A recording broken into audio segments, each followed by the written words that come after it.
जहां योगी आदित्यनाथ कहते हैं कि बेटी पढ़ाओ बेटी बचाओ, वहीं एक तरफ नन्हे मुन्ने बच्चों को कानपुर का पुलिस प्रशासन जबरन जेल में भेजने का काम करती हुई नजर आ रही है। जी हां, आप लोगों को बताते चले कि कानपुर नगर के ढकनापुरवा निवासी ने पुलिस पर लगाया रिश्वत लेने का गंभीर आरोप। कथित रिश्वत की रकम न देने पर झूठे मुकदमे में फंसाने का पीड़ित ने लगाया आरोप। कुछ नाबालिग को झूठा मुकदमा दर्ज कर जेल भेजने का लगाया घर वालों ने गंभीर आरोप। बच्चों के माता पिता का कहना है कि समीर और उम्र 8 वर्ष, नाजिम उम्र 9 वर्ष, अलहन उम्र 11 वर्ष, तनवीर उम्र 12 वर्ष व फौज उम्र 11 वर्ष को रिश्वत की रकम न देने पर जेल भेज दिया। थाना बाबूपुरवा के अंतर्गत ढकनापुरवा निवासी पहुंचे प्रार्थना पत्र लेकर तो पुलिस आयुक्त के पास सभी पीड़ितों ने न्याय की गुहार लगाई है। वे कानपुर पुलिस से कमिश्नर अखिल कुमार द्वारा भी आश्वासन देकर पीड़ित परिवार को वहां से रवाना कर दिया गया है। अब देखने वाली बात यह है कि योगी आदित्यनाथ की सरकार में इन नन्हे मुन्ने बच्चों को जो जेल में डाला गया है। आगे की खबर देखने के लिए बने रहे। क्या नाम है तुम लोग का? क्या मामला है? हमारा मोहम्मद रईस नाम है। हाँ। बच्चे हैं हमारे, उनको रेप केस में बचा दिया है। अगर पुलिस प्रशासन आपको सहयोग नहीं करती, आगे कदम कहाँ बढ़ाएंगे? अब आगे माननीय मुख्यमंत्री योगी जी के पास जाएंगे, उनसे भी रिक्वेस्ट करेंगे, सुनवाई नहीं हो रही है। हमारी सुनवाई हमारे बच्चे अब चाहिए हम लोग को, बहुत हो गया। उनकी जाँच कराई जाए।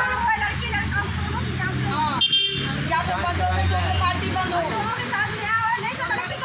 लड़की को भी बंद करो। 2.5 महीने से हम लोगों के बच्चे बंद है। हमारे साथ पक्षपात किया जा रहा है, हमारी किसी प्रकार की सुनवाई नहीं हो रही है। क्या जानकारी मिली? कुछ विरोधी पक्ष ने आपसे पैसे की मांग की थी? विरोधी पक्ष ने हमसे 5 लाख रुपए मांगे। 5 लाख मांगे नहीं, कहाँ से 50,000 थाने में दे चुके थे। 50,000 रुपया हमसे पहले ले लिया, एक दिन के लिए बच्चों को छोड़ दिया। उसके बाद दूसरे दिन फिर अरेस्ट कर लिया बच्चों को, फिर पैसों की मांग की। ना दे पाने के कारण बच्चों को दोबारा। क्या आपको लग रहा है कि आपके बच्चों को निर्दोष फंसाया गया है? हमारे फंसाया गया, हमारे बच्चे सरासर निर्दोष है। बच्चों की फिर से डॉक्टरी होगी चाहिए, लड़की सबकी। अब जब निर्दोष है, हमारे डॉक्टरी बच्चे सब निर्दोष है। डॉक्टरी हो तो लड़की का मैच कराना चाहिए। लड़की गंदी है और उसकी माँ भी गंदी है, तो छोड़ के 2 आदमियों के साथ रह रही है वो। आप सुवर क्या करते हैं? पल्लेदारी। क्या मामला है जो आज आप पुलिस कमिश्नर ऑफिस में आई थी? ये मामला है कि हमारे बच्चों से जो है उसके लड़के से मतलब लड़ाई हुई, तो लड़कों में लड़ाई हुई। आई शिकायत करने, और जब शिकायत करने आई तो हम लोगों ने शिकायत ले ली। अपने बच्चे को मारा, पीटा, डांटा, समझा दिया। बोली जाते जाते कह गई कि ऐसा फंसा देंगे तुम लोगों को कि निकल नहीं पाओगे, बच्चों को तुम्हारे ऐसा फंसा देंगे। तो हमने कहा ठीक है, बच्चे अगर गलती कर रहे होंगे तो ठीक है कर ले। हम लोगों ने नज़रअंदाज कर दिया, हमने ध्यान नहीं दिया कि बच्चे हैं। बाद में जो है पता लगा कि 16 तारीख को वहाँ पे थाने में चली गई है और रिपोर्ट लिखा दिया सब बच्चों के नाम से, 5 बच्चों के नाम से। 5 बच्चों के नाम से जब उन्होंने ना रिपोर्ट लिखाया तो क्या कहते हैं, उसमें पुलिस आई हमारे घर, तो आवाज़ दिया, गेट खटखटाया। हम उतर के आए थे।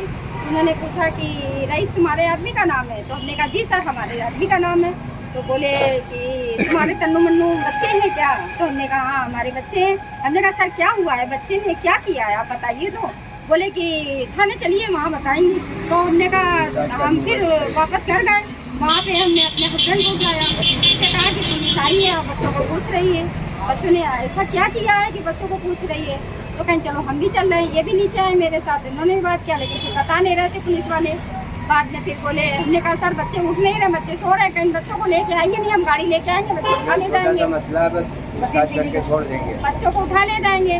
तो हम थोड़ा डर गए, हम गए, बच्चों को उठाया, मार के जगाया बच्चों को, दोनों को जगा कर लेके आए अपने बच्चों को नीचे, और फिर बच्चों को लेके बोले थाने आ जाना। हम थाने पहुँच गए।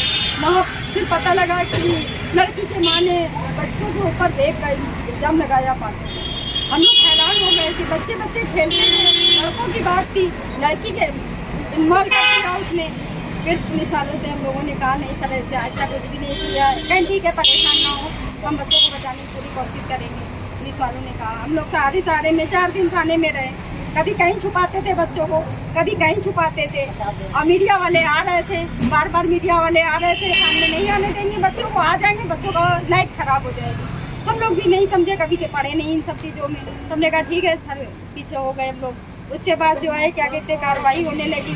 फिर जो है उन्होंने क्या कहते हैं 50,000 की मांग की। वसीम तीली मुखबर है वहाँ। वसीम तीली और उसके साथ एक लड़की थी, क्या नाम था उसका? मोनी। ये दोनों हमारे पास आए और वसीम पैसे की तीली मांग और की। रिंकू बोले रिंकू की औरत बोली कि 5 लाख रुपए हमें दे दो, हम यहीं से रफा दफा कर देंगे। तो हम लोग गरीब आदमी थे, कहाँ से देते 5 लाख रुपए? हम लोगों ने कहा कि हमारे पास पैसे नहीं है।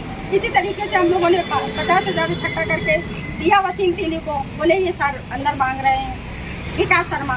तो फिर हम लोगों ने पैसे दे दिए और पैसे देने के बाद जो है वहाँ अंदर गया वो, बस उसने आया, कहने लगा ठीक है बच्चे आज छूट जाएंगे। अच्छा 16 तारीख को उन्होंने उठाया, 17 को वहाँ रखा, 18 को बच्चे को छोड़ दिया। बच्चे एक रात हमारे पास आए रुके, फिर 18 को उन्होंने रात में बुला लिया। बोले कि कोई अफसर आया है, उनसे मिलना है, बच्चों की बात होगी। हम लोग चले गए, हमें नहीं मालूम था कि बच्चे जाएंगे तो जब्त कर लिए जाएंगे। बच्चों को उन्होंने हिरासत में ले लिया, इसकी हिरासत में ले लिया कि हम लोगों को मिलने तक नहीं दे रहे थे। और उसके बाद सवेरे 19 तारीख को उन्होंने कहा कि बच्चों का मेडिकल होएगा। फिर मेडिकल कराने के KPM में ले गए, वहाँ मेडिकल हुआ 5 बच्चों का, एक एक करके सारे बच्चों का हुआ, एक एक करके वहाँ अदालत ले गए। अदालत में बच्चों के साथ जो है क्या कहते हैं, वहाँ जो है जो भी बात हुई हो जज के सामने, बच्चों ने जो है जज ने जो है उन्होंने इटावा जेल दे दिया। इटावा और एक दिन पहले वसीम तीली ने गाड़ी कर लिया था 4,000 रुपए की। हम लोगों के पैसों से हमारे लोगों के बच्चों को इटावा पहले से ही बुक कर रखा था।